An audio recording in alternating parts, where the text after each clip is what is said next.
Let's review Godox MoveLink II M2 lapel microphone. This is ArtIsRight. Before we start, subscribe if you're new and hit on the bell icon so you'll be notified every time I upload cool new videos like this. Full disclosure, Godox sent me this to do review. All the opinions you're about to hear are going to be my own. Say what you like about Godox, but I will call them a highly disruptive company in a really great way. They have been disrupting the photographic lighting for quite some time now for still photography with their on-camera flashes. Their off-camera flashes are battery powered and also wall unit now that you can plug into the wall. And what's really great about them, they're constantly iterating. There's new product coming out. They are making improvement. Best of all, the pricing is really just great. It makes it easy for anyone to really jump into photography, to really get into photography, good lighting, and democratizing photography in general. Now, they have also been in the video industry for quite some time as well, or video recording, with all their continuous lighting. In fact, I am using their LED lighting to light up the studio right now, and they're also getting into sound recording. Although this is not their first hurrah, I believe this is their second generation device. This is the MoveLink II M2 lapel mic, so this is what that unit looks like. And there are many other companies that are making these devices. However, I really feel like this is going to be a set combination that offers a really great price point compared to quality, and it's just one of those sets that if you're just getting started, you don't know where to go, you don't know a lot about sound yet, this is going to offer you one of those simplified solutions in just getting started and getting going right away with sound recording and interview. So with this, there are multiple different combinations you can get for this MoveLink II M2. The one that I have received is the one that comes with 2 transmitter and 1 receiver. And with this in mind, this also comes in 2 different colors. This is the black one, but you can also choose the white one as well. What you do get in the box, we're gonna go over that first, is pretty much this charging case. And you've got these 3 devices on the inside. 2 of these are going to be the transmitter, which you can tell by the microphone at the very top. We're going to talk about these in a little bit more detail later on. And you also have a receiver, which is that unit right there. The case itself is just made out of like hard plastic. There's not a lot to it. Inside here, it's not really soft rubber or anything like that. It's just still hard plastic, in case you're wondering, because it's hard to tell textures on the video. On the case itself, on one side of it, you have a USB Type-C for charging, and it's really convenient because if you have all the units in there, or even just party units, when you plug in a USB Type-C, it's charged by showing the amber in the front, and when you open it up, each device are charging, and it tells you the battery status of the device itself, and when it's full, it's going to show green, very similar to the status light in the very front. In addition to this, like I said, you have the LED light on the side. Other than that, there's not a lot going on, but on the back there is a little loop so that you can pretty much loop in this included lanyard. If you want to have this on your wrist or something and not have it fall off, you can certainly do that. But what are some other things that comes in this kit? So you have 2 windscreen to go on top of the 2 transmitter. You also have a 3.5 millimeter. This is the one that goes from the receiver into your camera setup. And this would be more of like the mirrorless, the DSLR per se. You also have this one. This is like an orange cable, and this one has a few extra notches. So it goes from TRS to TRRS. This is one that you would be using with a smartphone that has, for instance, a headphone jack still, so you can do recording through that. In addition, in this kit, you also get the microphone that comes on the transmission device itself, but you also have the ability to do a lapel mic, and they do include 2 lapel mic in this kit, which is the one that I'm showing on the camera right now. With this, it also comes with a little foam thing. If you want to put it on top, you can, to act as a windscreen. And there are also these 3 metal discs, which you may be wondering what they are for. Simply enough, with these transmitter, on the back of it, there is a clip, so you can certainly choose to clip it on your person when you're doing an interview. But if you want a little bit more conspicuous per se, what you can do certainly is hide this behind clothing and put that middle dot there because it is magnetic. You can also flip it around if you don't want the Godox name to show, or put your own logo on there. So you can certainly easily modify this, but that's how you would use these little dots. And you can see right now how the dot just pretty much goes on that part because it is metal. All right, since we have this device out, let's talk about the transmission unit. So on the front itself, you get a LCD screen that is colored. On the top, you have a microphone built in, that's the one there, and you also have a jack for a 3.5 millimeter microphone to go in. This would be, for instance, a jack that looks like this, and it just plugs in right at the very top like so. On the other side, you get the power button. There's also a mute button, and the opposite side, you get the option to like do any type of pairing, but this just works normally without having to do that much pairing at all. I mean, it comes out of the box working right away. There is a USB Type-C, so you can charge these devices individually. And on the back, there is a clip. So this, you can clip onto the clothing. Like I said, you can clip on the belt. And if you're running this on the lapel, you can clip this onto the side of a person or something like that, or onto their belt, and then run the lapel up, you know, underneath the clothing. So there's different options there. Now, as far as the receiver unit go, it looks pretty much exactly the same. They are the exact same size that you're seeing right now. And we're going to turn both of these on so you get a chance to see what the screen looks like. All right, let's do that again. Hold down the power button. All right.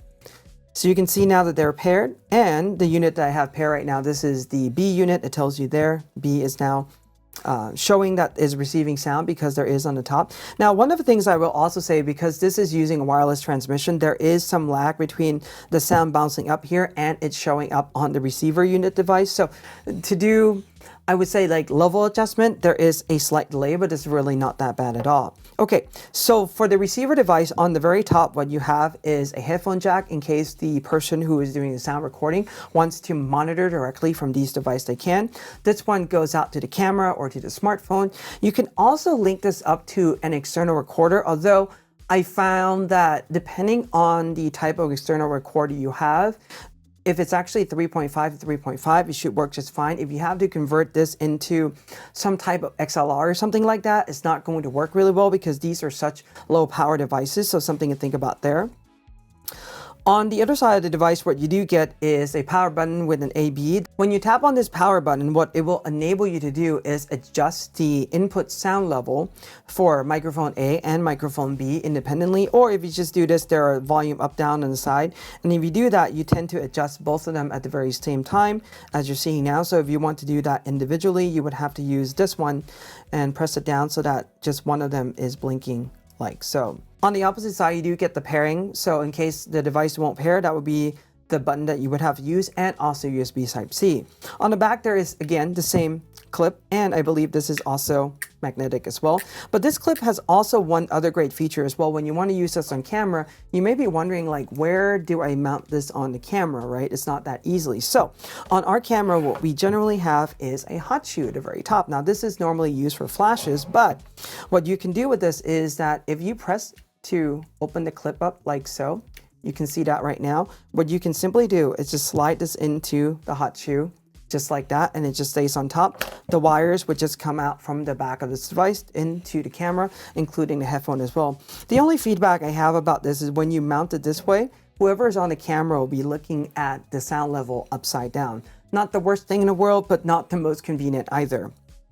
So that is what you can do with this device. Now, one additional thing that I want to say about this is, as much as this is a great starting kit for anyone that wants to start with sound recording, I will tell you right now that it does sound decent, but it's not going to sound as good as, for example, the lapel mic that I'm using right now, which is the Sennheiser MKE2 along with an AVX wireless sound system. But we're talking about a system that costs drastically different. I mean, the lapel mic that I'm using alone costs about 2 of these set together. So that gives you a pretty good idea when you really do the price comparison.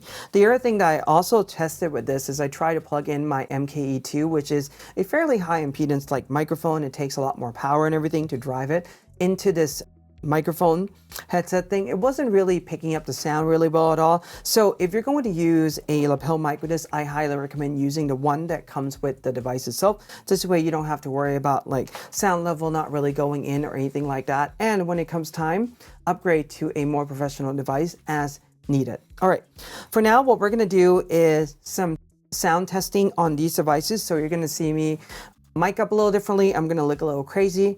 I will put in the receiver unit and I'll record the sound directly from my camera. And I will also use my Sennheiser MKE2 microphone as the baseline as well. Not to show you how much better the Sennheiser can do, but to give us a baseline as far as this is the sound I'm recording in my studio. If you've been watching my video, you know what this sounds like. This is how the Godox one is going to sound like, including the mic on top of the very unit itself and also the one with their lapel mic on top. So I'll be recording A/B all together. So give me a moment to reset the set and we're going to give this a try. All right, let's do some sound comparison. I have the Godox MoveLink II M2 directly linked up to my camera, and the way how this is set up is the receiver unit is plugged directly into the camera using the included 3.5 to 3.5 millimeter jack, and the sound level on the receiver itself on the Godox one is set to +3 based on my testing. That's giving me a good level on the Godox itself. As far as on the camera goes, the sound is being recorded directly with the video, and the sound level on the camera has also been set as well so that there's no peaking and there's no, hot sound or anything like that going on. So as far as what I have on right now, I have unit A linked up to the Godox Lavalier mic. So we're not using a microphone on this unit just yet. That test is going to be coming in just a moment. Right now, I'm just using the lavalier mic, and this is the top one that I have right now. The one right below it, which I am using for reference, is the Sennheiser MKE2, and this is linked up to the Sennheiser AVX digital wireless system that's being recorded on my Zoom F3 32-bit floating point recorder. So that's a lot of information about the equipment, but it gives you an idea as far as the baseline goes with regards to my video and how I am recording these sounds. If you have followed my channel, you know how my sounds are exactly, and you will get a chance to really hear how this lavalier is really picking up the sound and being recorded on the camera. So this gives you a pretty good idea and a baseline of the way how this is being set. A few additional facts about these lav that I haven't mentioned yet is the fact that they are, pretty much lithium ion battery on the inside. So for these, the receiver unit will last for about 8 hours. That's the one that's linked up to the camera because it, can receive up to 2 separate transmissions from 2 of these devices. The transmitter himself, which is the one that I have in my hand that has the microphone on top, or the one you can plug in a microphone, will last for 10 hours. All of them have USB Type-C on the sides. You can charge them independently, or you can also charge them by the case. Now, this case, one thing that I need to be clear about is that this is not a battery charging case. It is simply just a case where you put it in and you would have to plug in a USB Type-C in order to charge the device while they are in the case. Now, another thing that I also want to mention about this is that these are running on 2.4 gigahertz frequency, and this means that these devices are a little bit more prone to interference. As far as my testing go, which has just been rather limited and only in the studio, there's not a lot of interference that's been happening, but this also doesn't happen with any of my other wireless devices as well. Something to note is that Wi-Fi G also runs on 2.4 gigahertz, cordless phones, microwave, all those things. And especially if you go and take this to a convention center, you may run into a lot of 2.4 gigahertz interference between other devices that are running there and all the wireless broadcast signals that they have at convention centers. So those are just some of the things to keep in mind. I haven't had an opportunity to really take it in that capacity yet, but some things to think about. The other thing is that at this frequency, these units are supposed to be able to go as far as 100 feet and still be able to transmit. Now, I would probably say that 100 feet has to be line of sight, that if you really, walk away from the camera at that distance and you turn away where this is no longer line of sight with the receiver unit, chances are the signal will probably get interrupted or it may not be as good anymore. So just know that there are going to be certain limitations for this, even though you can use it just fine. All right, with that being said, what I'm going to do now is I'm going to quickly reset the setup and give you a few additional thoughts about these lavalier mics. Okay, now that I have everything reset up for the second microphone comparison, the sound recording right now is going to come directly from the internal built-in microphone on the transmitter unit, or it is the microphone that is on top of this little device. However, it's just the one that's being clipped on my shirt right now. As far as the camera side goes, everything is still the same, although I did run a level check and it was a little bit lower when I was using the built-in mic, so I bumped it up by 1. When I was using the lavalier mic, the sound was +3. On this one, I set it up to +4. I've also monitored the sound level on the camera. It's still really good right now, so this is pretty much how we are keeping baseline for this comparison. All right, as far as this device go, what are my thoughts about it? I think that this is a really great kit for anyone starting out, like I said before. It is fairly economical. It comes with everything you need. You don't need to think a lot about it, and it gives you time to grow into the system. But once you are there though, or once you want more from this, there are certain limitations that you should be aware of. For example, on the receiver unit, you can control the level on A and B independently of each other. However, once the sound comes out from the receiver unit directly into the camera or a recorder that you may have, that comes out as a singular audio track. So if you're doing an interview or you're doing speaker A and speaker B, there's really no way to separate the sound out and really, do any type of mixing or any type of sound improvement on an individual speaker anymore. And in most situations, you're going to be okay. However, if you're interviewing someone in a fairly difficult sounding environment, it may be one of those situations where this is going to run into a limitation fairly quickly. Now, if you have those kind of needs and you want to have a device like this, simply enough, you can just get, instead of a kit that comes with 2 transmission device, what you can simply do is get a kit that comes with just, 1 transmission device. So you can simply have multiple of the receiver unit link up to your recorder, so you can just pretty much do sound recording. And it should automatically adjust the frequency and everything like that so that they're not overlapping each other. So this gives you some idea as far as the limitation of doing interview with 2 transmission unit on just 1 receiver unit, what you're going to get from there. But like I said, overall, I think this is a really great value for anyone just starting out with like videos, just doing interview, or especially if you're recording your phone, you want something light, you want something you can just throw in your pocket, and when you see someone you want to interview, you can just even hold it up like that or just clip it on them. This is a really convenient device for that. Anyway, I hope you find this helpful. If you have any questions or comment, leave them below, give this a like, subscribe, and hit the bell when you're new, and in art we trust.